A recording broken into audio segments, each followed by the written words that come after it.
Katika kitabu cha Matendo ya Mitume, Matendo ya Mitume 27:1-12.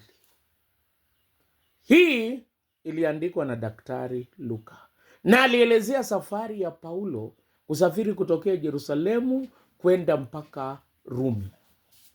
Katika hii safari ya Paulo tunajifunza mambo machache.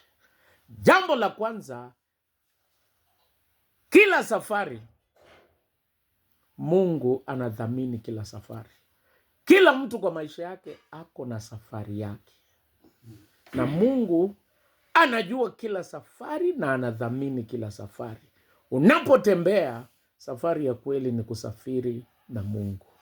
Yesu akiwa ndani ya nahodha, tutafika mbali. Paulo mtumishi wa Mungu, yeye alisafiri na Mungu alikuwa pamoja naye. Katika hii safari yenu, saa zingine mmekutana na changamoto, saa zingine mambo yamekuwa magumu, lakini kitu ya maana ni ya kwamba Mungu anadhamini kila safari.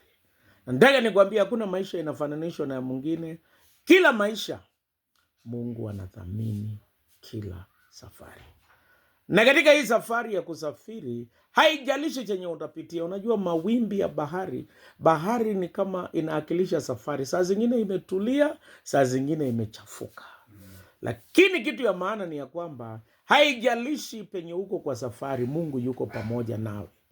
Nataka niwaambie, saa zingine tunapitia changamoto, tunapoteza wapendwa, hata saa zingine tunasumbuka. Lakini ukweli ni ya kwamba Mungu hajatuacha. Ako pamoja nasi katika mawimbi ambaye tunapitia. Kitu cha tatu, katika hii safari ukisikia sauti ya Mungu utafaulu. Paulo aliambia hao watu ya kwamba nyinyi, Mungu anawaonya ya kwamba mkienda hii safari mtapoteza mizigo na mtapoteza vitu vyenu. Hawakusikia na wakavuna. Mungu anatuambia tupendane, anatuambia tumtumainie na tusitumainie wanadamu. Wakati huu mambo ni mengi, lakini katika hii safari tusikie neno la Bwana. Kitu kingine ni ya kwamba sio watu wengi wako na ukweli. Paulo alipoongea alibakia mwenyewe. Wengine walifuata mambo ya nahodha na wengine wakafuata mambo ya watu, lakini hawakufaulu. Tufuate neno la Mungu. Neno la Mungu ndio la kweli. Tunaweza jaribiwa na mambo mengi, lakini neno la Mungu ni neno la kweli. Tufuate neno la Mungu siku zote. Mungu akiwa upande wetu katika safari, tutafika salama. Naomba Mungu wa amani awabariki. Nawashukuru tena kwa ukarimu wenu na kwa kujitolea kwa kazi ya Mungu. Mimi nawadhamini. Mungu wa amani awabariki. Mimi ni mchungaji, lakini Vikas Warden ni baba yangu.